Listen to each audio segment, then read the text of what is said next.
The Fermi paradox is, in a nutshell, an expression of how odd it is that there is no proof of alien life when it seems so likely, given the extraordinary size of the universe. With an infinite number of suns, each cradling a ring of planets in their orbit, why haven't we encountered any sign of someone else out there? No radio signals, no transmissions, no visitors. Existence was too vast for us to be alone. So, where was everyone? I wish we'd never answered that question. The first man to make contact with alien life was Calvin Myers. Born blind, Calvin was the first patient to receive prosthetic eyes developed by a medical miracle, but from the moment his new eyes opened, Calvin started screaming. He was sedated. It was several hours before he was calm enough to tell the doctors what happened. It turns out that Calvin saw the devil, or devils, actually. Demons, monsters, slouching, sharp things infesting the corners of the room. He watched warped reflections cross mirrors, shadows ripple, evil faces stare down from the ceiling. Calvin ripped his plastic eyes from their sockets. Darkness was better, he told his doctors. A full report was made, too. There was never any serious consideration of killing the project. Too much money was invested, market goals were set, and management had expectations. So, more devices were produced, distributed, tested. And each time it was the same. The moment the test subject opened their new eyes, they witnessed a world crowded with horrors. I'll never forget what I saw when doctors removed my bandages.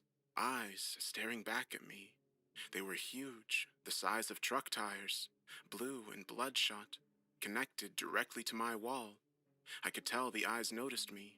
Worse, they hated me. There were other abominations in the room as well.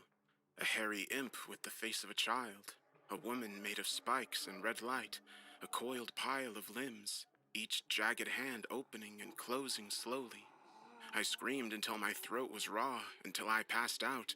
When I awoke, the first thing I did was try to take my eyes out, but the doctors had learned their lesson with Calvin. I was restrained, monitored, forced to look. Every day was a parade of nightmares. Shadows melted and ran like Rorschach across the ceiling, dripping down onto my chest. I couldn't feel them land, but I saw them puddle into violent faces that stared back into my new designer eyes. Everything was worse at night. I begged the doctors to keep the lights on. If I had to see monsters, I wanted to at least see them clearly, but my requests were ignored. Terrible figures danced down the hall outside my room. Something crawled above my bed, wheezing, then out the window. My doctors recorded all of my rants. They medicated me, tested me, poked and prodded and disbelieved. Occasionally, I heard shrieking drift down the hallway when my door was open. I knew I wasn't the only one in the hospital with new eyes. Others could see. After nearly a month, they finally released me. I'd lied to them last week, told them I couldn't see the creatures anymore, so I was set free, given meds and a journal. Call us if you observe anything unusual, they told me. They had no idea. On my bus ride home, I saw 3 named men with goat heads and swollen bellies, each as tall as a sycamore tree, sprinting down the highway. A rotting whale floated over us, white guts spilling out like spoiled milk. It ate the clouds as it passed, and when it came into the sunlight, I could see through it, every bone and vein. I've thought about removing my eyes, plucking them from my skull like jelly from a jar, but I'm too afraid. Not just of the pain, but also the creatures will still be out there. Maybe not seeing them, but knowing they are watching me would be worse. You haven't heard about the eyes, I'm sure of it. Won't let the word out until they're ready. I'm breaking every NDA on the planet by posting my story online, but you need to know, because now that some of us have seen the invisible abominations that exist out in the open, they've become bolder.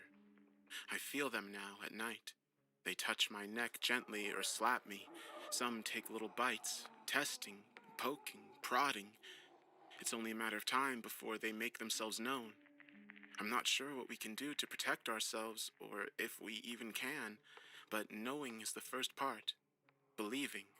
So, believe me when I tell you, Wherever you're hearing this, if you think you're alone, you are not. You never are. You can't see them, but they are very aware of you. Stay steady. Don't rattle. Try not to panic. I've spent every night sleeping in my tub with every light on in the house. The fear is crippling. A chain around my throat that keeps me from leaving my house. But I'm so tired of being afraid, of being alone. You might not have my eyes, but I think you can see them if you look carefully. Focus. Use the corner of your vision. Watch your mirrors carefully for movement. Maybe you'll see something, or maybe something will show itself if it thinks you're searching. Like I said, they're getting bolder. Someone is following me whenever I leave my apartment. My new eyes are good at picking up little details, seeing the same car driving around my block each day, slowly, always at my heels, but a few cars back. I've noticed other things watching me as well. Faces and reflections, massive figures in the clouds. Some days I'll be riding the bus and notice a face on the street where the features are all in the wrong order. I don't go out at night anymore at all. Now, if you're wondering why I mentioned the Fermi paradox, the truth is I was just passing on a theory from a friend. There's a whole group of us online, former lab rats with shiny new eyes and fresh nightmares. I don't know any of their real names, only their handles. Ribbon and Violet, Calico and Cheshire, Dublin and Borrow and Matilda. There are others, but those are the 7 I speak with the most, nearly every day.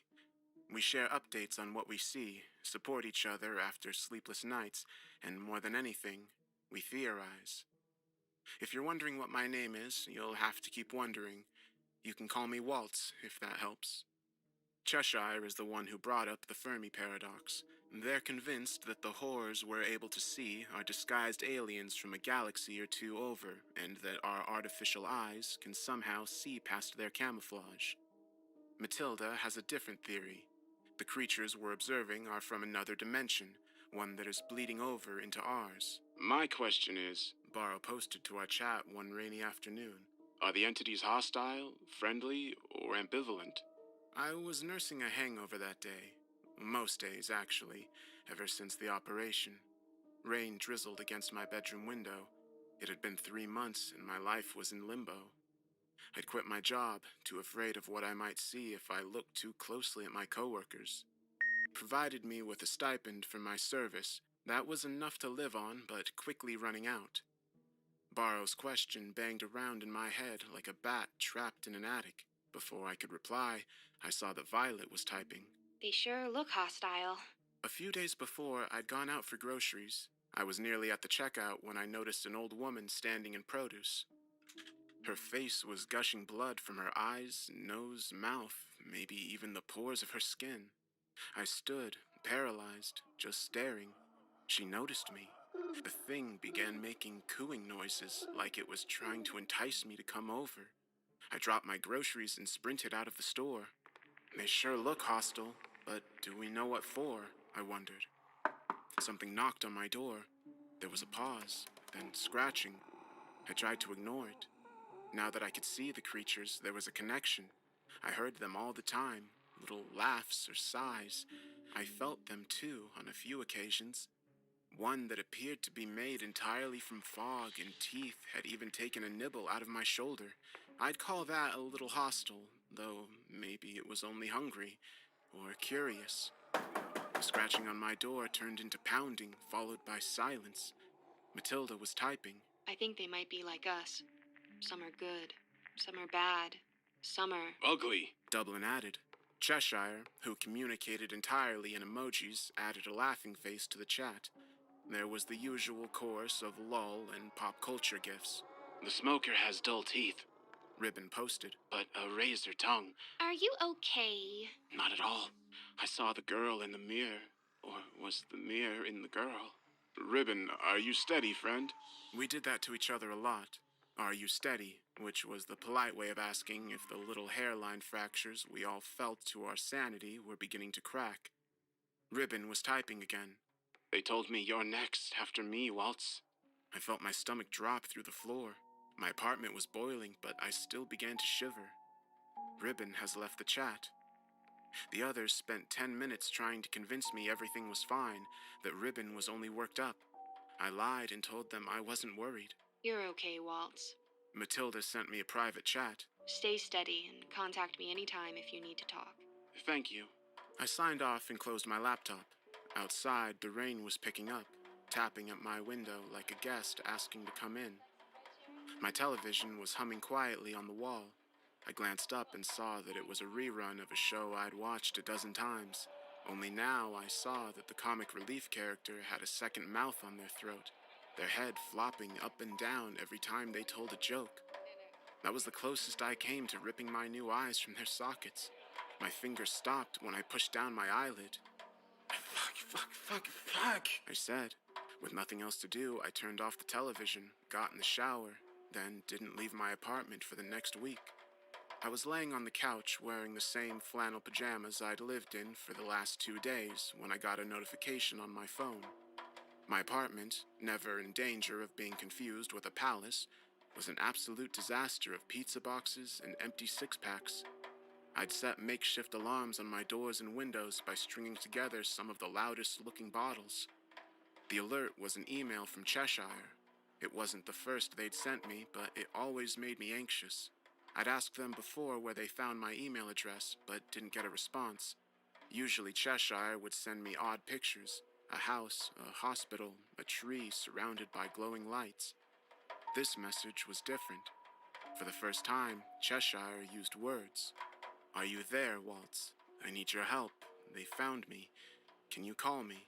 Call me as soon as you can, ASAP. Don't use your own phone. The email ended in a phone number. I stared at the screen for a long time. It was blindingly bright in my dark living room. The shutters were closed and my sense of time was becoming flexible, but I knew it had to be some time after midnight. For a moment, I considered deleting the email, closing my laptop, and hurling it out the window. I didn't want to get involved, but Cheshire sounded desperate, and at the end of the day, our weird little group was the nearest thing to family I had left. A bunch of lab rats with machine eyes who could see monsters. Maybe we were friends. We were something, even if we were only online. Don't use your own phone.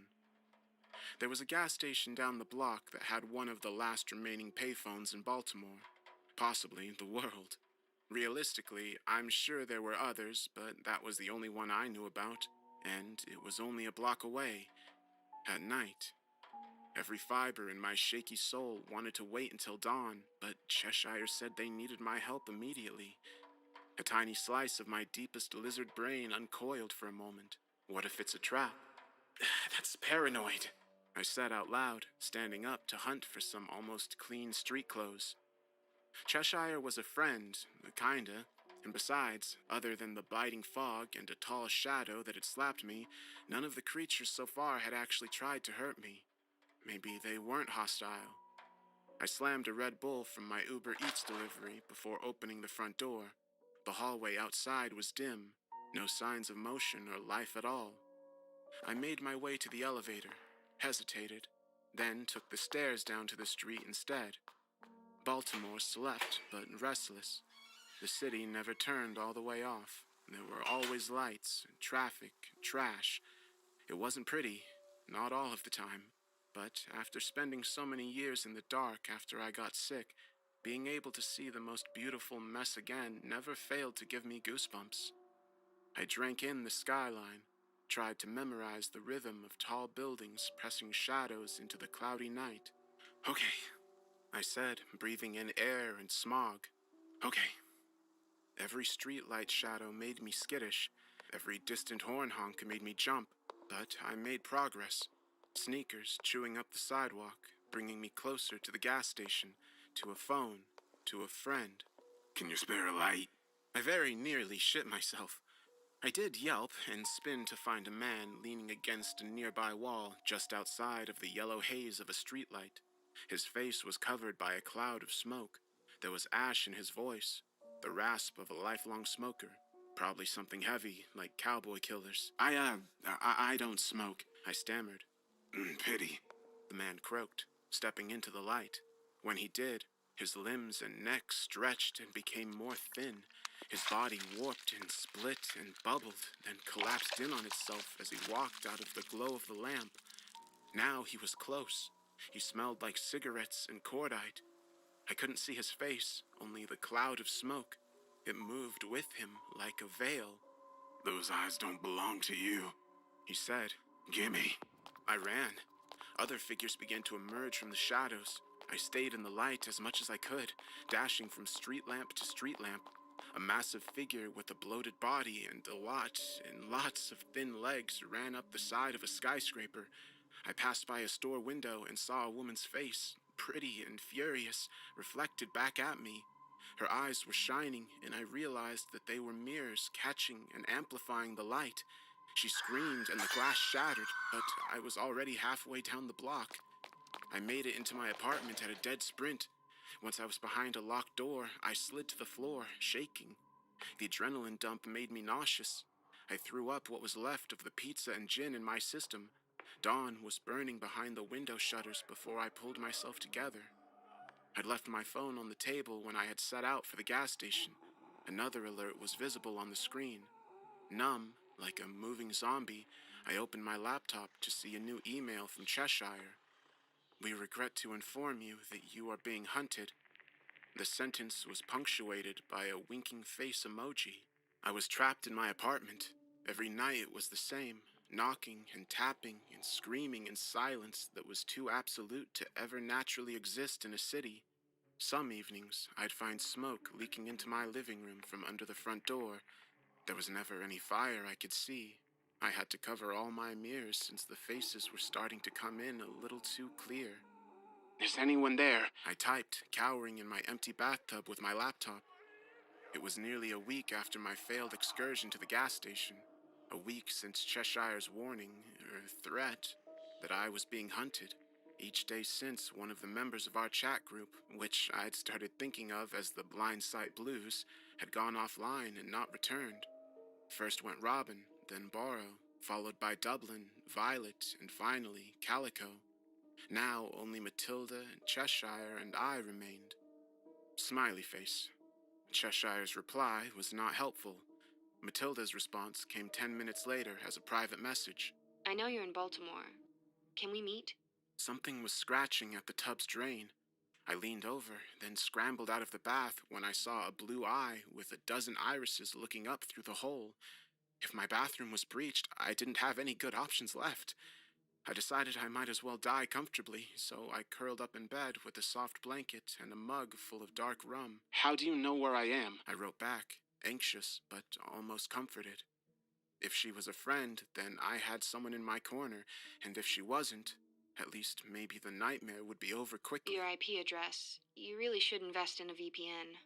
Is that some kind of cable news network? Tilda, are you still there? "Yeah, sorry. I wrote something sarcastic and decided to delete it. Can we meet? I'm in town." A little chill kick-stepped its way across my neck. I thought for a moment, and then sent Matilda the name of a restaurant and a time to meet in the morning. Friend or enemy, I'd face her soon. But I'd have to make it through the night first. I closed my laptop and prepared to start my new sundown ritual. There are some amazing resources online offering advice for protecting a residence from otherworldly incursion. Step 1 was salt. I visited each door and window in my apartment, adding a thin line of salt on the ground to block the entrance. I even salted all of my closed doors just in case. Next came sage and incense. Holy water splashed on the windows, dream catchers and crosses added to the walls. You can find almost anything in Baltimore if you know where to look. Turns out there were 2 mysticism supply stores and 1 apothecary within a short daylight sprint from where I lived. Feeling about as protected as a pinwheel farm in a hurricane, I retreated to my bedroom to drink myself to sleep. For the last 2 days, I'd been crippled by migraines, an issue I'd never had before my new eyes. Not long after the headaches began, I also started to notice strange patches of dry skin on my arms and legs. More than just dry, the spots were hard to the touch and cold. They were somewhere between metallic and crystalline. At one point, I'd thrown up a handful of teeth, but found none missing from my mouth after a frantic check. Something was changing in me. Without any mirrors to check, I couldn't be sure, but even my face felt different, sharper, younger. The night before I met Matilda was the worst I experienced. A vicious odor crept in around 10 p.m., a mix of cinnamon and dust in the porta-potty section of a summer music festival. My bed began to rock gently around midnight, then not so gently. After less than a minute, it stopped, and I pulled myself out of the fetal position. Cracks formed in the ceiling above my head, opening and closing like gills. Wind blew down from the openings, hot and bitter, followed by a horrible tugging sensation as the air was sucked upwards. The holes narrowed and split into a network of woven red lines. I saw faces in the lines, including my own frightened one reflected back at me by a pair of mirrored eyes. I jammed my lid shut. "Please stop, please stop, please stop!" Look! A voice shouted in my ear, their mouths so close I could feel their cold breath on my cheek. I didn't open my eyes. Eventually, I might have slept. It's murky. The next sensation I was aware of was a sound coming from outside my window. Something was whistling. I finally opened my eyes to stare at the spot where the noise was coming from. My bedroom was back to normal. The window was covered by both blinds and a drawn curtain. The whistling was pleasant, friendly, some tune I didn't recognize. I felt an overwhelming curiosity to find out who was making the sound. My hand was already on the curtain before I snapped out of my trance and stopped. For a few minutes, I stood by the window, unable to pull myself away. It wasn't long before the whistling grew fainter, the whistler moving on their way. Once the night was quiet again, well, as quiet as Baltimore ever got, I collapsed on the floor. I was breathing like I'd been practicing wind sprints in the stairwell. Somehow, I managed to drag myself over to the corner of my room farthest from the window. Then, I passed out. Mid-morning light filtered in yellow and hazy through the closed blinds, waking me. The cavalry had arrived. I was safe. A long night had left me cramped and sore. I stood, cracking my back, one hand against the wall as leverage. When I tried to twist the other direction, I found my hand stuck to the drywall. Not only stuck, but merged. It was hard to see where the wall began and the flesh ended. I struggled, ripping, pulling, trying to escape. I braced my foot against the wall to help, and that became trapped as well. Everywhere my skin made contact, I bled into the surface.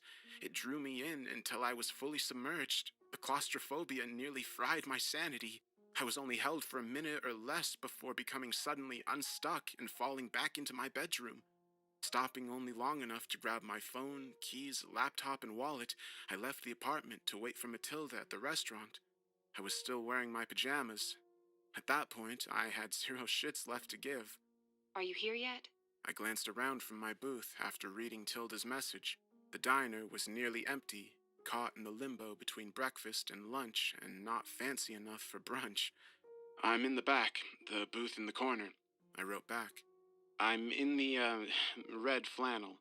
Before I finished typing, a small blonde woman darted into the seat across from me. She was wearing a denim jacket covered in patches and novelty buttons as well as aviator sunglasses. I tried not to look at my reflection in their lenses. I thought it was you. The woman whispered. I just wanted to check before inviting myself over. Hello, Matilda? I'm Walt. Well, my real name is... Don't. I don't need to know, and you're sure as hell not going to learn mine. No offense, but you look like 10 pounds of horse shit somebody stuffed into a doggy bag. Some offense taken. It was a hard night. Tilda nodded. Sorry. Yeah, I know the feeling. Have you heard from any of the others recently? No, not recently. The last one before you was really Cheshire. That was a week ago, and, there were some issues. Tilda's lips closed in a hard line. Cheshire's up to no goddamn good, Waltz. They, that's pretty good. What is? Matilda and Waltz. Waltz and Matilda. She began to hum. Don't you get it? I shrugged. Is this like the VPN thing? Tilda only sighed and stole a sip of my coffee. We sat in silence for a minute while she chewed her lip. Suddenly, Matilda leaned close. Don't freak out. she said, pulling off her sunglasses. I freaked out. Shh, chill. Matilda said, glancing around with empty eye sockets to make sure no one had noticed my yelp. Your eyes? Yeah, You don't have any. you're very observant. I focused on my breathing until I felt less like a rabbit who just ate a burning cherry bomb. What happened? I asked. Tilda put her glasses back on. I ripped them out last week. Tried to give them back to whatever the thing was that wanted them. Oh, did it work? They took the eyes, but I can still see the creatures. I can still see everything. I think the eyes are like a seed. Does that make sense? They planted those fucking eyes into our skulls and something took root. Other parts of me are changing. Last night, I started floating for nearly 10 seconds. Have you noticed any... Yeah. That bad, eh? I drained the rest of my coffee. I'd rather not talk about it. Whatever's happening, I think you and I are the only ones left. Cheshire is sending me cryptic emails, pictures, weird shit. And all of the others have gone dark. I've got somewhere we can go, and I've got a plan. But I'm scared shitless to try on my own. Are you with me? I looked out the window. There was a wasp's nest the size of a Ford Fiesta dangling from a stoplight across the street. The nest was pink and wet. The insects that floated out from the hive were covered in hundreds of wings. The wasps were each as big as a seagull. Sure, I told Matilda. I guess I'm in. Matilda's plan involved an RV, a long drive, and possibly an assassination. More likely a persuasive interrogation. She assured me. Does that mean torture? That sounds like torture. Matilda grinned. More likely a persuasive interrogation. It's only torture if Cheshire doesn't spill their guts. 'Cause if they don't, then we spill their guts. This was not how I pictured my life going when all of this started, but at least I wasn't alone in all this mess. I fixed my eyes on the road and made a mental note to never get on Matilda's bad side.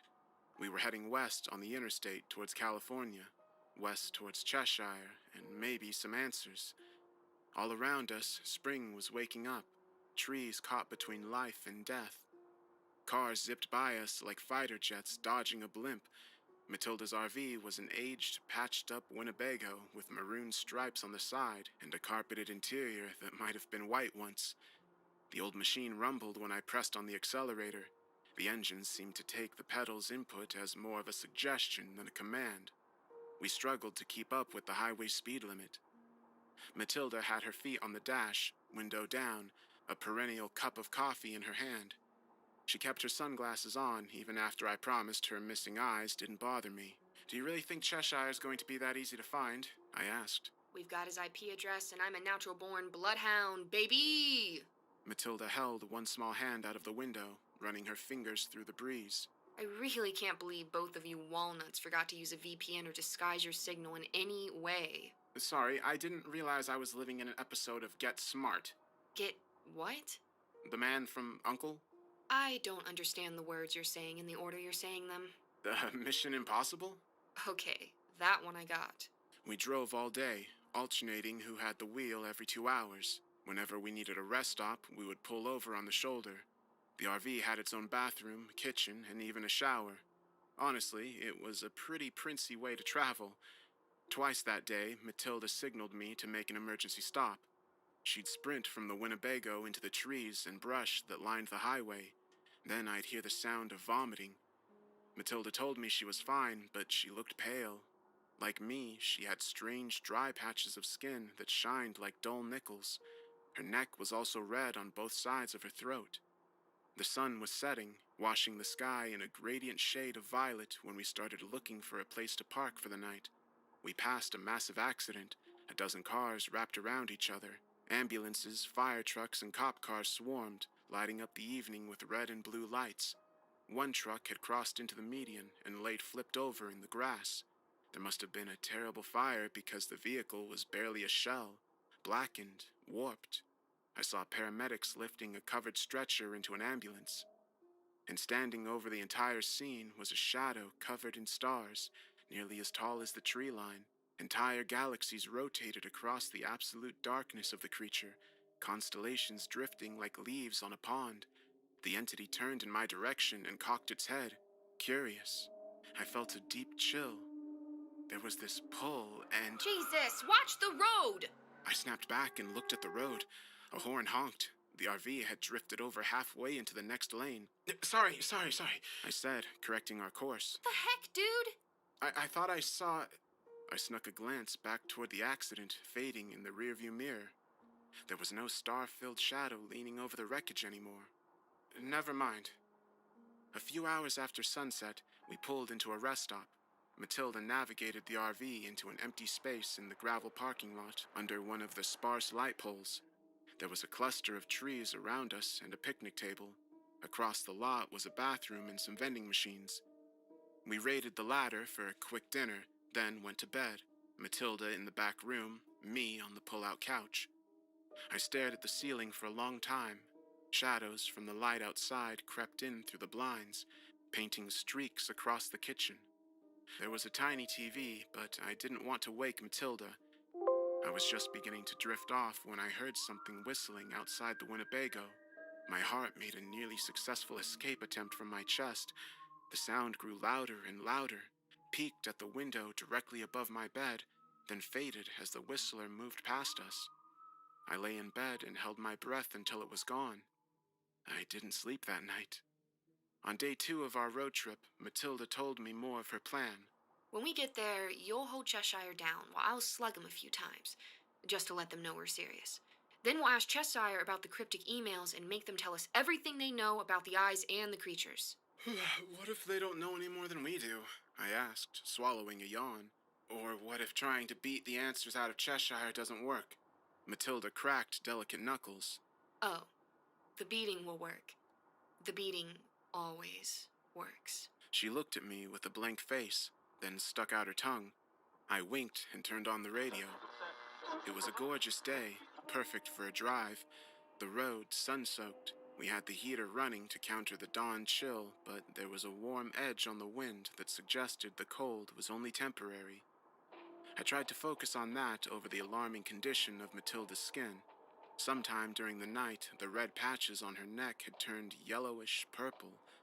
Thin scars and parallel lines stretched across each blemish. I also noticed that Tilda was hiding her right hand from me, keeping it tucked in the pocket of her denim jacket or hanging out the window. Her condition was troubling. Not that I was doing much better. I caught sight of my face in the mirror. The metallic spots I'd seen earlier were fading, but now the veins in my neck and cheeks had darkened to the point where they were clearly visible. Little scratches had appeared in clusters around my eyes, giving me the appearance of someone who had gone through a briar patch face first. I felt dizzy and my joints were sore. As we pulled into a fast food place to grab breakfast, I prayed that we'd find Cheshire and that they'd have some kind of answers. Clouds began to spill into the sky around midday. Puffy white at first, the clouds quickly darkened and the nice day I'd predicted became dreary. Rain lashed at the windshield faster than the old RV's wipers could keep up. We rocked and rattled with every gust. After an hour, it became clear we were pushing our luck, so Tilda found an exit to a half-empty mall. We parked the RV and spent the rest of the day sitting on the cramped couch together, watching horror movies. I woke up after dark. The gentle hum of rain on the window and the warmth of the Winnebago must have put me to sleep. I felt something pressing against my shoulder. Apparently, Matilda had nodded off as well. Outside, the world was bright white, lit by the parking lot's infinite rows of fluorescent lamps. Beyond the glow of the lights, the sky was dark, clouds obscuring any stars. Matilda's glasses had slipped off as she slept. Eyes or no, she was fox-featured, stunning and lovely. I tried to wake her up, but she grumbled and held her arms out. It took me a moment to realize she wanted a lift. When I did, I felt a little rush and smiled. I carried her to the bedroom, took off her shoes, tucked her in, and then slipped out to return to the couch, closing the door between us. I was still grinning as I fell back to sleep. The smell of smoke caused me to snap awake. My first thought was fire. Then I saw the figure sitting on the edge of the couch, so close he was almost touching my feet. "You're not looking so good," the smoker croaked. In the dim light, I could see he was wearing a wrinkled and stained gray suit with the shirt untucked and no tie. The same cloud of smoke hung over his face, hiding his features, though I thought I could see the outline of a Tribbley hat through the haze. Am I dreaming? I asked. The smoker grabbed my leg. I yelped. He pulled my foot towards my face. I heard the crunch, click of my jaw unhinging and started to struggle. The smoker dropped my foot and I jumped to my feet. Did you feel that? He asked. I was shaking, standing with my fists raised. Yeah? Then you're not dreaming. Sit down. An invisible force slammed into my shoulders. I fell to the floor, then dragged myself into a sitting position. The smoker sighed, causing a puff of smoke to blow out. I warned you about the eyes. Offered to take them from you, but now it's too late. The seed is planted, and you're nearly ready to bloom. Do you feel it? My face was tight. I reached up and touched my cheek. The veins there were as hard and cold as stone, stretching against the skin. What's happening? I whispered. The usual change. The smoker replied. Matilda screamed from the bedroom. I tried to stand up, but the same unseen pressure knocked me down. The smoker stood over me. Then he was gone, and I could move. I ran to the bedroom door. It was locked. Tilda screamed again, and I heard whispering. I kicked the door. Twice was enough to snap the cheap lock. The room was dark and looked empty, except for Matilda. She was curled up near the top of the bed, one arm raised to protect her face. Tilda, where is it? She slowly lowered her arm. Gone, I think. There was a girl. Her eyes were... Waltz, they were awful. She bit me. She bit me. I could see a bloody ring just under Tilda's wrist. Small teeth marks were clearly visible. Why? What did we do to them? All I could do was shake my head. Will you stay in here tonight? Hey, pick your jaw up off the floor, Waltz. No funny business. Just... I'd feel better if you slept in here, okay? Okay. I got into bed, then immediately out when Tilda asked me to switch on a light. Finally settling in, Matilda lifted my arm and moved close to me. We stayed like that until the pigeons outside announced the break of dawn. Matilda was sick. She tried to hide it, but the farther we drove, the more clear it became that she was falling apart. Little cracks kept appearing in her skin. They were thin, almost scratches, and under them, something caught the light. The fingers on her right hand were fusing together, and the lines on her throat had widened and turned a reddish purple. More than a few times a week, I saw Tilda sit down, looking either short of breath or dizzy. I wasn't faring much better. The dark veins had spread throughout my body, hard enough that I could feel them when I pressed down on my arm or leg. They were like thick wires threading over my muscle and bone. Rough gray patches were also popping up all over my body, and my limbs were so stiff in the morning that Tilda sometimes had to pull me out of bed. We'd started sharing the RV's single bedroom after the night we ran into the smoker and the girl with the mirror eyes. So, all things considered, it wasn't an entirely bad trip. This is not how I pictured my life going when all this started, but at least now Matilda and I were, hopefully, close to some answers. Would you like to stop and see the world's third largest ball of yarn? Tilda asked. She was riding shotgun, feet up on the dash and the window down as usual. We were somewhere in the Midwest, more than halfway to California, to Cheshire. Fields stretched out around us, flat and green and endless. The sky looked like it could spit out a tornado at any second, but there was no rain. I was driving, thumping along on the steering wheel to the song on the radio. At that moment, monsters seemed so far away, and Tilda, with her sunglasses and quick grin, so very close. I opened my mouth to reply when I felt my stomach curl in on itself like an alarmed armadillo. Gotta stop, I mumbled, swerving to a halt on the shoulder. Thankfully, we were the only vehicle in sight on the two-lane highway. I barely made it into the bathroom before a geyser of neon blue fluid came bursting out of my mouth. Are you okay? Tilda asked, knocking on the door. Yeah, I'm fine, I lied. But maybe we save the yarn for the return trip. We drove on for most of the afternoon. Matilda and I didn't talk about the weird things we saw along the way, but I could sense things were getting worse for her. I know they were for me. Some nights, I would look out at the sky and see unfamiliar stars in impossible configurations. Once, I'd woken up to see something like the northern lights outside, only the ribbons of color were all shades of red. Something massive swam through the lights, a black shape the size of an aircraft carrier covered in dangling tentacles. One of them brushed the top of the RV and the vehicle shuddered. I pressed myself into the bed, holding my breath. Matilda stirred next to me, but didn't wake up. Most of our encounters with the creatures were like that. Bumps and close passings, oddities observed at a distance. The majority of entities ignored us. Maybe they didn't notice us at all. A few came near, or at least followed our path, usually with way too many fucking eyes. I always sensed curiosity from those run-ins, but I only ever felt in danger once.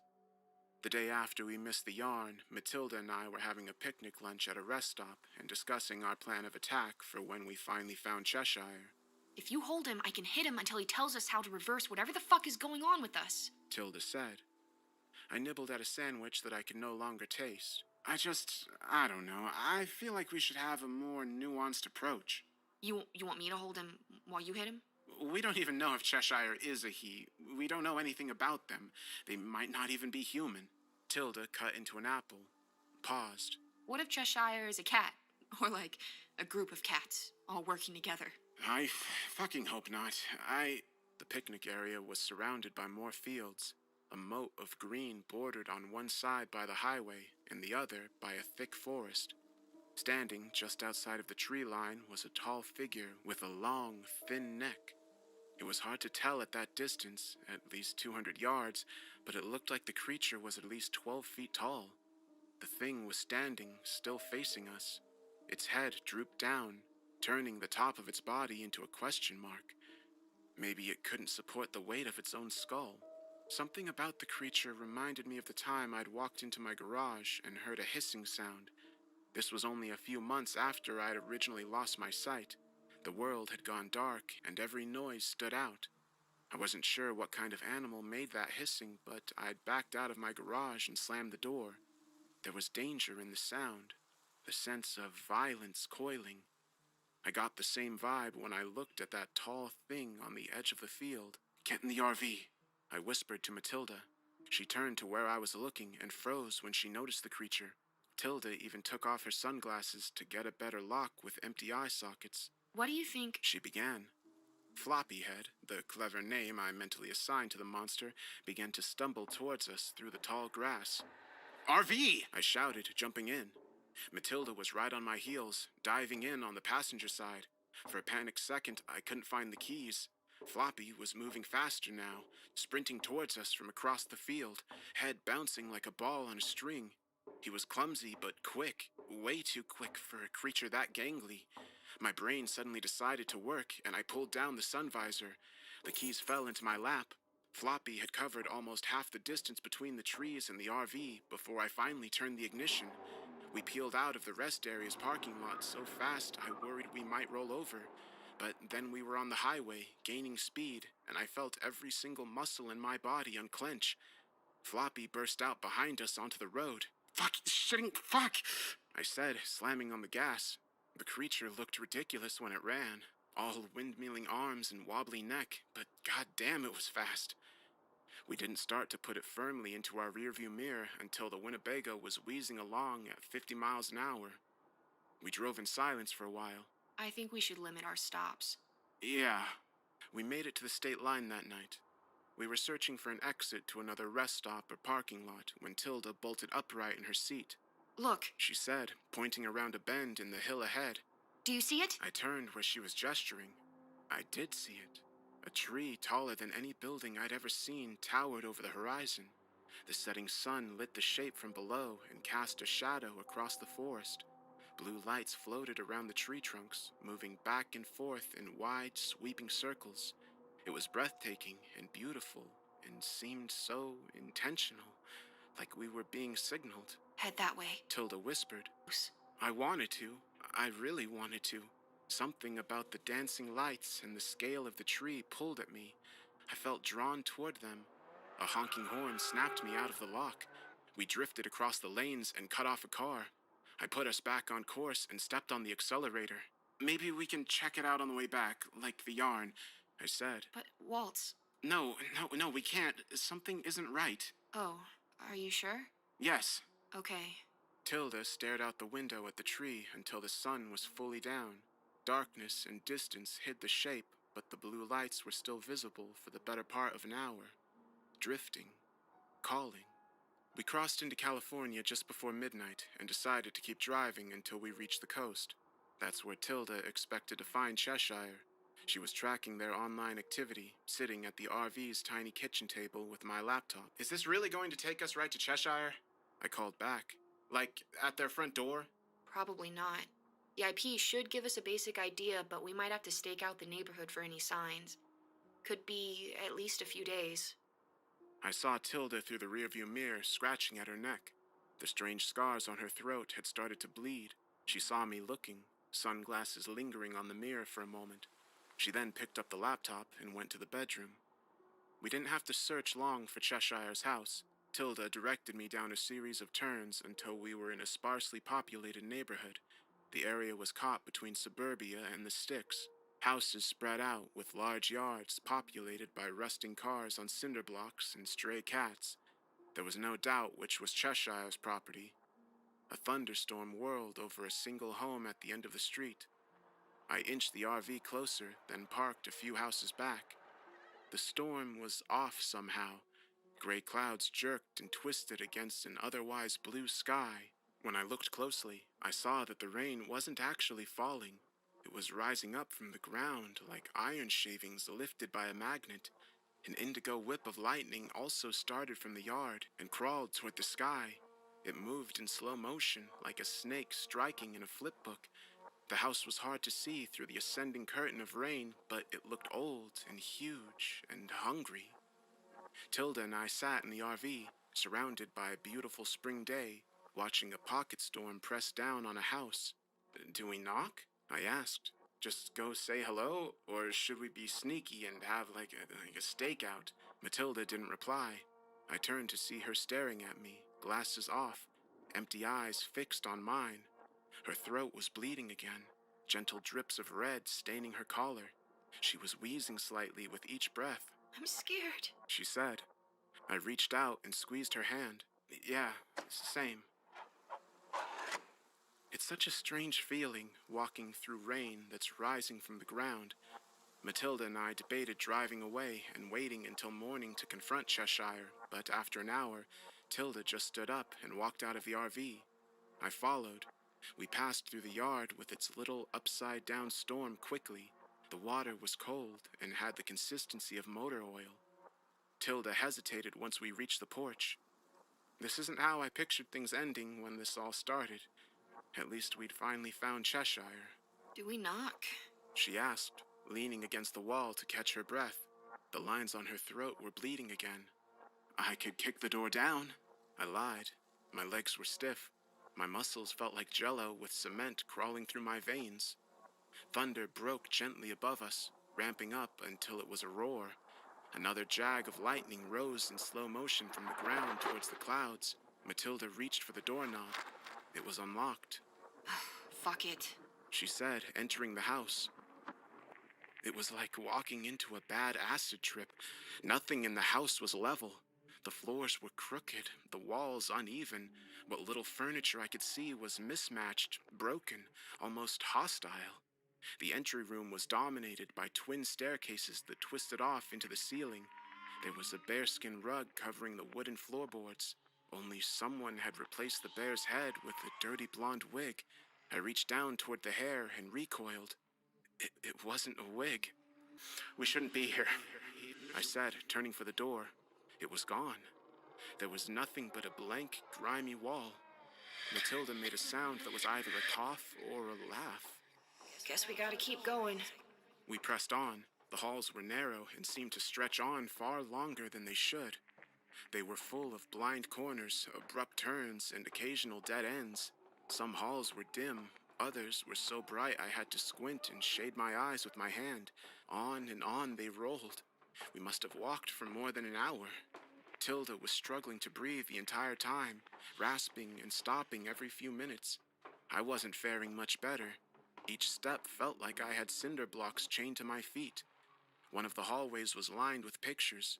I tried not to look at them too closely. There were portraits with blurred faces, a landscape under a night sky where a single red star made the paint look like it was bleeding. Halfway down the hall, Tilda stopped. "What is it?" I started to ask. Then I saw the picture. It was an oil painting of Tilda and me crucified to the side of the RV, limbs nailed into the metal. Our faces were both warped with absolute pleasure. We were laughing so hard that our jaws stretched down to our chests. Let's try to go a little faster. I took a breath to calm myself, made the mistake of glancing at the picture again, and I felt my stomach heave. Matilda waited while I got myself together. Finally, we came to a door. The knob was brass and warm to the touch. I noticed a hum coming from the other side, almost a buzzing. "What do we do if Cheshire is in there?" I asked. I don't know, Waltz. I don't know what to do anymore. Tilda reached for the knob. All we can do is roll with it. The room was gigantic, cavernous, and uncomfortably humid. Thick, hot air slammed into Tilda and me as we entered. The space was dark, with only enough light to pick out silhouettes and shapes. I fumbled for a light switch. Light flooded the room. "Hello!" A cheerful voice called out. I think I screamed, or Matilda did, maybe both of us. We found Cheshire. He was the size of a bear, a never-ending tumble of wet skin. Cheshire reminded me of a partially deflated balloon, somehow both bloated and saggy at the same time. His body appeared stuck to the wall, flesh merging with wood in a bloody whirl. "Found me! Found me!" he shouted, bouncing up and down, causing his skin to ripple. Cheshire? The creature bounced again. "Yes, hello, friends. Hello, Waltz. Hello, Matilda. Waltzin' Matilda. Waltzin'... What the fuck took you two so long?" His shout sent me scrambling for the door, but of course it was fucking gone. I hated that house deeply. "You were the last two," Cheshire said. "Why don't you have a seat?" I glanced around. The giant room was entirely empty except for a bed the size of a swimming pool in the corner. The stained sheets were dripping with something that looked terribly similar to Cheshire's skin. I sat on the floor. Tilda sat next to me. "Come closer?" Cheshire asked. We did not. "Oh, fine then. Well, you found me. I made it as easy as I could, but the wall still took so very long. The others have already gone, even Calvin and Violet. I thought you might leave before them, but no. Calvin went off in his cloud of smoke, and little Violet fell into a looking glass. She always liked you." Cheshire turned towards Matilda. "You've seen them, haven't you?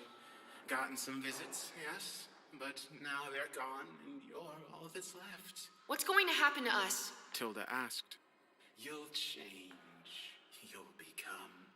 "What?" I asked. "What are we going to become?" Cheshire shrugged. At least, I think he shrugged. The slabs of flesh where his shoulders should be rolled like waves against the shore. "It's not for me to know what you'll become, only that you will. The eyes are seeds, you see." "You see? And once the seeds are planted, there's no way to know what will grow. And once you've changed, you'll need to leave." Why? And leave for where? "I don't know that either. The change will make this world unsuitable. The air will become poison. The sunlight will become heavy enough to break bone. But you're in luck. There are so many other worlds, and so many holes between this world and the others."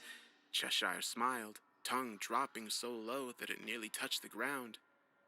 "There's a house with 100 doors that you could travel forever and never explore it all. There's a night with a starless sky where the forgotten crawl back home, and a clearing in the woods where the devils dance and lost children decorate the trees. There's a dying place where a coward king waits on a throne of glass, and in the middle of it all, a neighborhood sitting on a slow hill, wedged in between a crack in reality. Oh, the places you could go. And in time, you might even learn how to visit here, how to travel back and forth, and how to find hopeless things." how to feed. You don't make any sense. Why me? Why are you doing this to me? Because you were there. Because you needed something from us. Because you accepted a gift, and now we're giving you more. Have you felt the call yet? The doors all have a certain pull for those who can see them. I thought of the tall tree with the blue lights drifting in the sky, the way it tugged at us, and how much Tilda wanted to see it. If we passed something like that, would we be able to stay away? Tilda stood up. Enough. I'm tired of listening to you ramble bullshit. You're going to tell me how to stop whatever's happening to me. I'll hurt you until you tell me. I'll hurt you permanent. I promise I will. Cheshire smiled and smiled and smiled, mouth stretching until his face split in half. Something fuzzy crawled out of the hole. It was a skull with a spine attached, all of the bone covered in thick black hair. See you on the other side, the skull said in Cheshire's voice. It slithered down the mountain of sagging flesh that used to be its body, then shot across the floor, too fast to follow.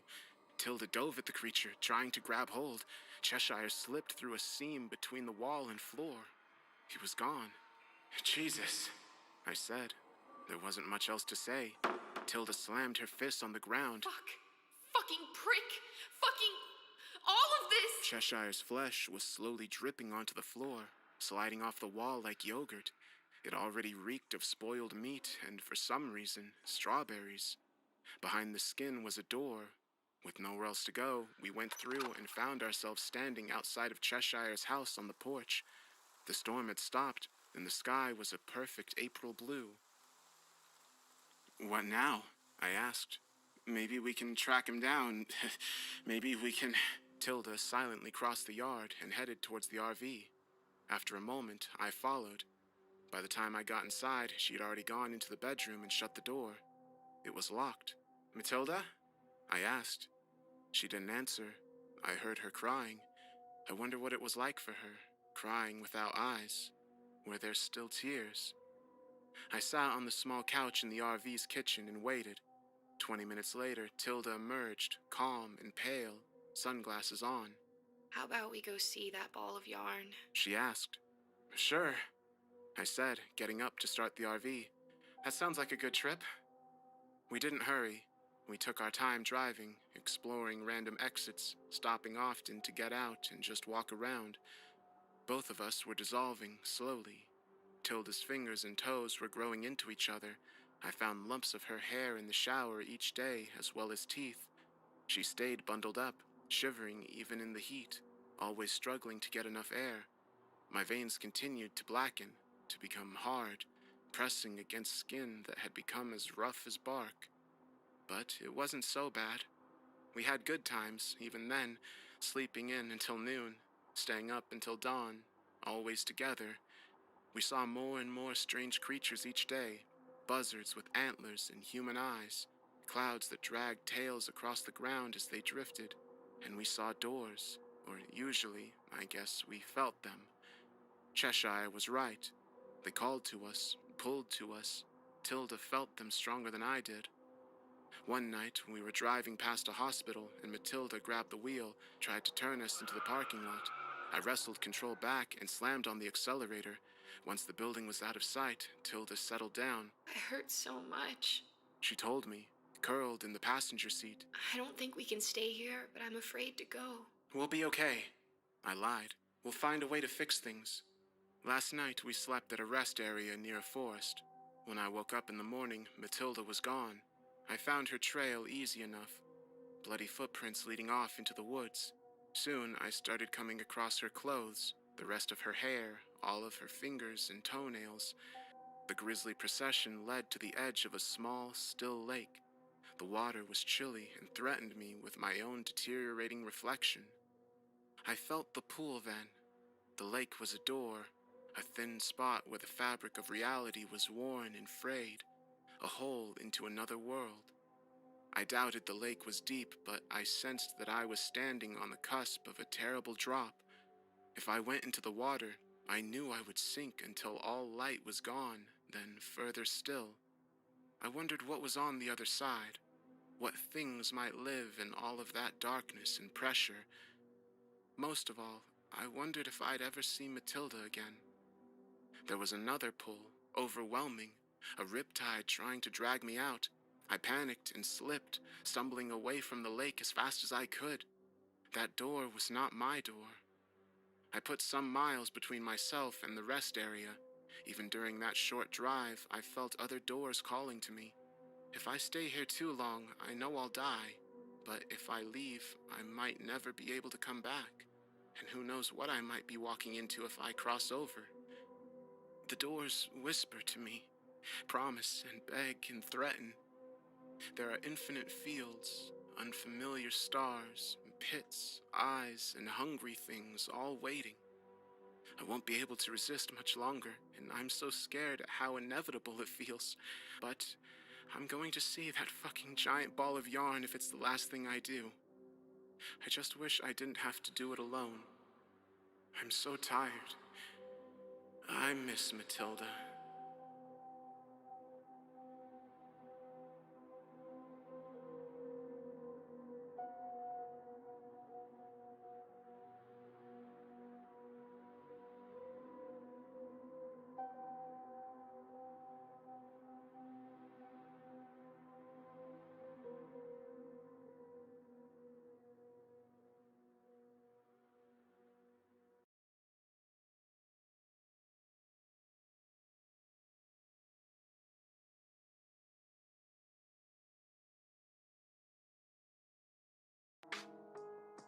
Hello, everybody. I hope you are having a good weekend.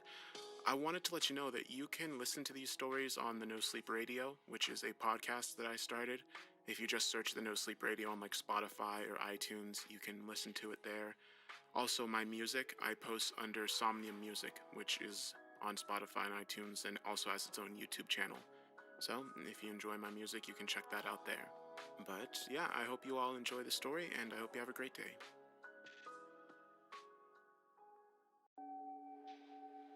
Ground control, do you read me? A voice buzzed over the radio.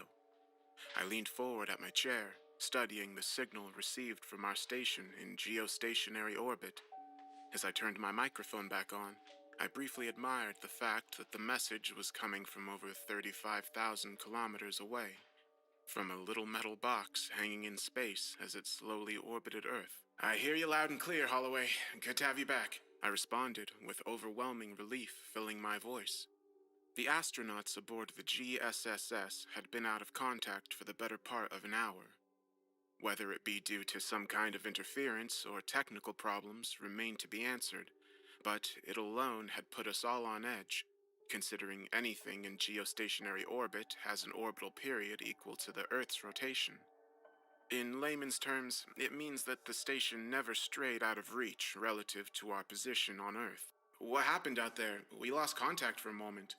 The rest of the crew and ground control sat in silence, each of the scientists listening in on our conversation.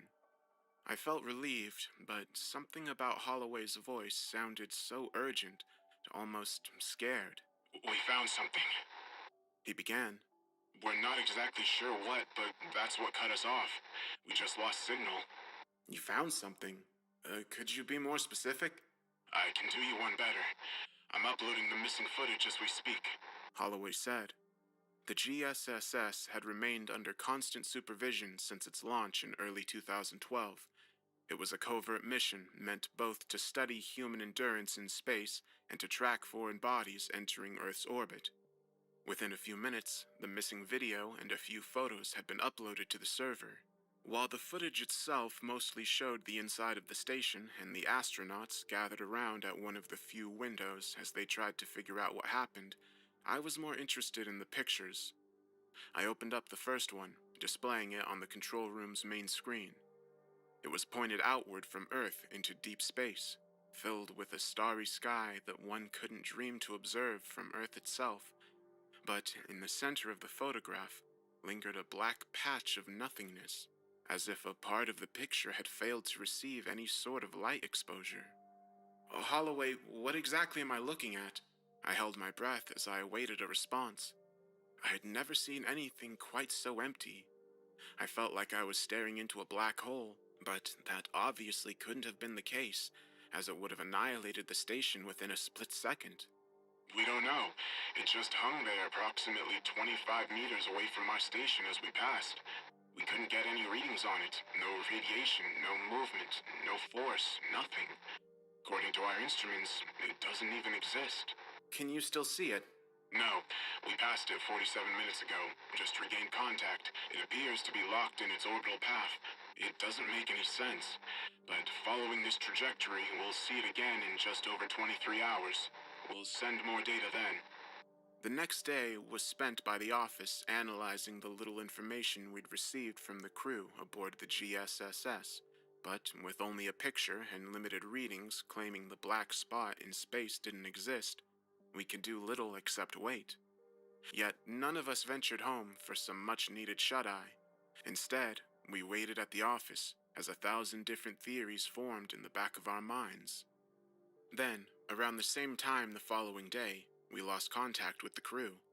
By then, we already knew what was going on. While it was a worrisome phenomenon, we knew it wouldn't even last an hour. Sure enough, as the day before, it was a temporary problem. Ground control, we have a problem. Do you copy? A voice called through the radio. At first, I didn't recognize the voice. Holloway was the man in charge of the station, so to speak, but for whatever reason, someone else had taken it upon themselves to contact us. This is ground control. Who am I speaking with? I asked, not able to recognize the voice due to interference. It's Matthews. We passed by the hole again. It's bigger. We only missed it by a few meters. Next time we pass, we'll hit it.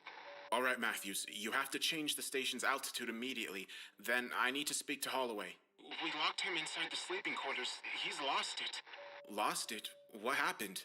He kept staring outside the windows as we passed the hole. Then he just went unresponsive. By the time we figured out what was happening, he'd already sabotaged the CMGs. We're drifting. Can you repair it? Was all I could think to ask. I don't think so. We'll need to... Wait. How the hell did Holloway get out? Stop it! The message was cut off abruptly. Matthews, are you there? I practically screamed into the radio.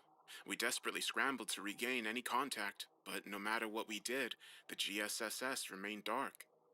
Hours passed with the station heading for direct collision with the strange cosmic phenomenon, and even if the crew was still alive up there, we hadn't the faintest clue what would happen when they finally crashed. By the time another day had passed, most of us had gone upwards of 70 hours without sleep. Some had collapsed at their desks, and every available member had been called in, but it wouldn't help. But exactly 27 minutes before impact, we received the last transmission we'd ever get from the crew aboard the station. This is what we heard. Ground control, this is Matthews. The comms were sabotaged after Holloway escaped. We've lost him alongside Garcia. We had to kill them. They didn't leave us any choice. We've spent the past day trying to shift course to no avail. I don't even know if I can get the radio up and running for long enough to send this message. In about 15 minutes, we'll lose contact as we get within reach of the hole. Then we'll collide. I don't know what will happen once we do, but I doubt any of us will ever see Earth again. He paused for a moment, his breath turning erratic as it became obvious just how scared he was. Don't forget our names once we're gone. Frank Matthews, Melissa Cameron, David Rikers, Henry Jenkins. We're about to venture into an unknown world. Tell our families we're sorry we couldn't make it home. Tell them that Kyle Holloway and Gabriel Garcia died as heroes. What happened wasn't their fault. I wish we had more time. Goodbye. With that final transmission, contact was once again lost, as well as any visuals we had on the station. It had entered the dark rift in space, and as we pointed our telescopes at its supposed location, we could see it grow in real time, slowly expanding across the night sky. While it was too little to be seen unless told where to point, we estimated that merely a year would pass before it could be seen through a hobby telescope. Within 2, it would be visible with the naked eye. We mourned the astronauts that would never be mentioned in any kind of news outlet. Their mission to expand the scope of mankind had been secret, so their deaths would go unnoticed by all but those who loved them. I thought it odd that such is the destiny for most of mankind. As death finally grips us, we're all too quickly forgotten. Even the heroes, the greatest minds, and the most famous stars will eventually be washed away by time itself, the great unknown of the universe. We're all equally expendable. Once we'd scanned the skies for any trace of debris that might have originated from the station, we finally realized that it hadn't just been destroyed, but swallowed up by the dark rift. It didn't matter where we looked or what kind of probes we sent out to search for the dead crew. They were erased from our part of the galaxy. But in the wake of their demise, something more sinister lurked in the back of our minds. What would happen as the rift grew? Would it ever reach Earth? At first, there was little we could do except observe until a probe could be sent out. A job that, on its own, would take the better part of a year, even with an exceptional amount of funding. Of course, getting money was an easier task when a planet-ending catastrophe would annihilate us within the decade. 6 months we spent observing as the rift was growing exponentially in size. What had started out as a pothole-sized rift had grown as large as a house. We recalculated, estimating that within 5 years it would expand enough to consume Earth. Then, one night when I was packing up my things, dreaming of a bottle of whiskey which I'd need to aid my sleep through another panicked night, I got an alert blaring from my computer. It was already late, leaving little more than a skeleton crew at the base, meaning I'd have to stay behind to deal with whatever minor error it probably was. I walked back to my computer, dropping my things as I realized what had just been detected. It was the GSSS emerging from the rift and moving towards us. The signal was weak, but unmistakably belonged to the station. I grabbed the radio and attempted to make contact. "This is ground control. Does anyone copy?" I called out in excitement, knowing fully well that even if the crew had survived the initial disappearance, they would have long since starved to death, as they were just a week away from the next supply delivery by the time they went missing. "Is anyone there?" I repeated to no response. With that, an emergency was declared, calling all available personnel to work. According to the signal we received from the CPODs, there was no sign of life aboard the station, so we initiated a station-wide forced download of all footage, all data, everything we could get our hands on before the station hit our atmosphere and burned up. People were running around screaming orders at each other as petabytes of corrupted data loaded itself onto our hard drives. We were frantically trying to find a way to redirect the station so that it would burn up completely in atmosphere and not rain down as debris on innocent people. But it was a futile task, and we still hadn't calculated its exact trajectory. But in spite of our best efforts, the station had gone dark. Even with the limited contact we had, any ability to maneuver once there had been disabled, either by outside forces or by internal sabotage. All we could do was watch as it disintegrated over the west coast of Mexico, landing 13 miles offshore into the ocean. While it was not an event easily visible to the public, no one knew the nature of the incoming debris, even had they seen it. We scrambled to send out a crew to pick up what little salvage junk we could find, hoping to at least find traces of the dead astronauts. While the salvage team was on the task, we set out to repair the downloaded footage. In terms of observation, the GSSS stood unmatched. Every inch of the station was monitored 24 hours a day, with the limited exception of the lavatories. We had eyes on the astronauts all the time, not only with visuals and audio, but with the system's functioning itself. Usually it was a semi-live feed, but in times without contact, the data was quickly downloaded, which meant we already had everything up until the moment they were swallowed by the hole. After the fact, there was less information. The first few hours of footage remained intact, so the office gathered around to observe it. None daring to speak as we got our first look into what could only be a completely new world. A picture came to view, taking place during the last moment of our conversation. "Can you repair it?" I heard myself ask over the radio. Matthews was standing there, his face glued to various panels used to control the CMGs. I don't think so. We'll need to... Wait. How the hell did Holloway get out? Stop it! Holloway managed to break out and had torn the comms apart. Based on the limited view we got of him on the footage, he looked emotionless. Empty. "Get the fuck back!" Garcia yelled as he held up a wrench. Floating around in zero gravity made fighting a different kind of challenge, but a proper swing could still significantly injure anyone unfortunate enough to be a recipient. Garcia and Matthews grabbed onto Holloway and brought him back into the sleeping quarters, where they tied him up. All the while, he never spoke a single word. He just kept staring at the windows. What happened to you? Matthew asked with no response. We gotta fix the comms. Garcia chimed in. Cameron and Rikers were already hard at work trying to repair the CMGs, while Jenkins was attempting to piece together what remained of the communication station. The gyroscopes are more important. If that hole keeps growing, we'll hit it during our next orbit. Matthew said. Stay with Commander Holloway. I'll check on the others. Matthews exited the sleeping quarters while Garcia sat by Holloway. Come on, you have to talk to us. Why did you sabotage the station? Holloway still refused to respond. He just kept staring out the window. Did you see something in the hole? Garcia asked. That time, Holloway turned his direction back at Garcia, finally acknowledging that he'd heard the question. He appeared to be whispering something, but it couldn't be heard over the audio channels. What was that? He asked as he bent closer. Holloway then whispered something inaudible to Garcia, who instantly stood back up in shock. The concern, the fear that had been visible on his face only moments before, had been washed away and replaced by a bizarre sense of apathy. He bent down to untie Holloway without speaking a word. The two of them then both looked hollowed out, just uniformly working together. Garcia, what did you do? Jenkins asked as he saw the two of them enter the main section.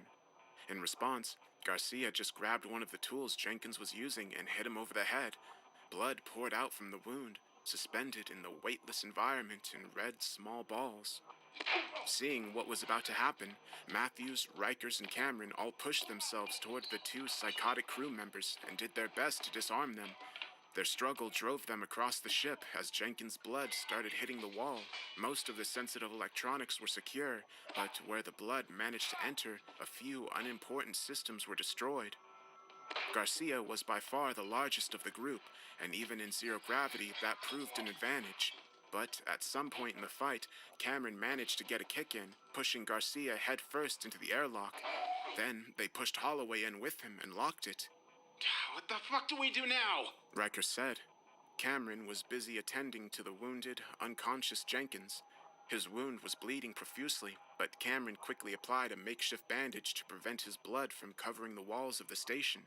Once he was deemed stable, Cameron joined the rest of her crew in trying to repair the control movement gyroscope. While the comms were important, the main priority was getting the station away from the Void's orbit before collision. The crew spent the next 20 or so hours trying to repair the hopelessly damaged CMGs, but it was a futile task. None of them had known the system as well as Holloway, and with him locked away, there was nothing they could do. Around the 20th hour, a clunk could be heard coming from inside the airlock. Holloway and Garcia had somehow managed to break a hole in the wall, giving them direct access to the airlock's door mechanics. Despite their psychotic state, they were well aware of the station's systems. Holloway, stop it! Matthew screamed over the station speaker system. If you damage the airlock, we're all going to die! But the two men didn't care. They were so far gone from their former selves that not even the immediate threat of death seemed to worry them. We have to eject them. Kill them. We can't. Despite her opposition to the idea, her voice was meek. She was smart enough to know that there wasn't another choice. Either they die or we all do. At this point, it's not a question of morality, but simple math. Both Cameron and Matthews looked at him in despair. Jenkins wasn't even conscious and able to give input. They just nodded, all of them knowing exactly what had to be done. Holloway, Garcia, you either stop that shit or we eject you into space. You're going to die if you don't stop it, Cameron said over the speakers, but her message was ignored. It's time. Let's just get it over with. As the next in command, I'll pull the trigger. Matthews said. Everything had already been prepared. All that remained was to input the command that would override the system and kill the crewmen. May God forgive me for this. He mumbled to himself as he hit enter. The inner airlock sealed itself while the outer prepared to open. Within a minute, the doors opened and the two men were forcefully pulled into the vacuum of space. There are many misconceptions when it comes to death by the vacuum of space. Contrary to common belief, One does not immediately freeze, nor does your body explode from the sudden change in pressure. Truth be told, death in space is one of the least dignified ways of leaving life. The air would be sucked from your lungs with a great likelihood of rupturing them in the process, as the saliva on your tongue boils. Whatever's still left in your intestines would be equally removed. Within 15 seconds, you'd lose consciousness due to hypoxia. I took solace in that fact as I looked over the footage, that at least the poor astronauts weren't awake to experience their horrible deaths. The crew stayed silent for a few minutes after the ejection. None of them were brave enough to break the silence until Matthew finally realized he was now in charge of the station. The GMCs are done. We need to try to get a message out before the void swallows us, He said with a defeated voice, albeit with a hint of purpose. They only had a few hours until impact, and who knew exactly how large the hole had grown during the past 24 hours? Cameron, how are you doing? Matthews asked after a couple of hours' work. It's not looking good, but I think we might be able to get a simple message through. But we gotta be fast. We're going to lose in less than an hour. You want the honor? You're in charge now, after all.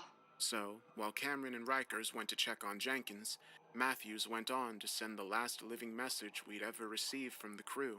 Ground control, this is Matthews. The comms were sabotaged after After we'd listened to the message for a second time, the black void had appeared outside the window. The crew had gathered, hugging each other as they approached within mere meters of it. This is it. Rikers let out a panicked whisper. Oh God! With that, every ray of light, artificial or not, vanished from the station. A minute of yells and beeps followed as the crew scrambled to turn the lights back on, but based on everything they said, the systems hadn't gone down. The light was simply being consumed by the void. In many ways, the place acted like a black hole without affecting physical mass in any destructive way. How are we still alive? Rikers called out. I don't know. Why aren't the lights working? Is the station dead? Cameron asked. It's not just the station. Look outside. Matthews said with a horrified voice. Outside the window there was nothing but infinite darkness, rid of any light. There was a strange tinge of blue just barely touching the surface of the station, but where it had come from, no one could say. The weird illumination created eerie outlines inside, allowing the crew to just move around without hitting the walls. Then, the fog of darkness started to fade, and the lights inside the station slowly came back to life as if the unseen force had just been removed. Once they'd secured the inside of the station, they all gathered at the window and just fell into deafening silence. I couldn't blame them, because the world that existed outside in the empty vacuum of space was unlike anything known to mankind. If I hadn't seen the footage myself, I never would have believed it. As the footage played, our offices received a call from the team running the salvage operation. They could confirm that the wreckage definitely belonged to the GSSS, but there were no traces of the astronauts anywhere in the mess. They had not returned with the station. Not knowing what to say, I just redirected my attention towards the still playing footage. Wherever the astronauts had ended up, none of us knew, but one thing was certain.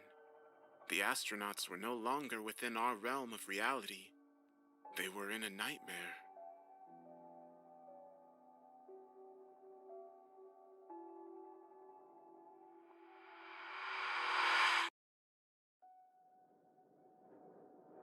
It wakes you. Not the moan of a withered hag or the fleeting voice of a dead man, but the low trill of wind slipping past your window, air being pressed into a hushed breath. The shadows meld themselves back into your bedroom. You blink. The blurred, hazy object of your alarm clock focuses back to existence. 2:48 a.m., the numbers decree. You don't want to be awake. You don't even want to keep your eyes open, yet here you are. Outside, the air stirs in utter turmoil, churning up to 50 miles an hour and beating against your home. You'd known this was coming.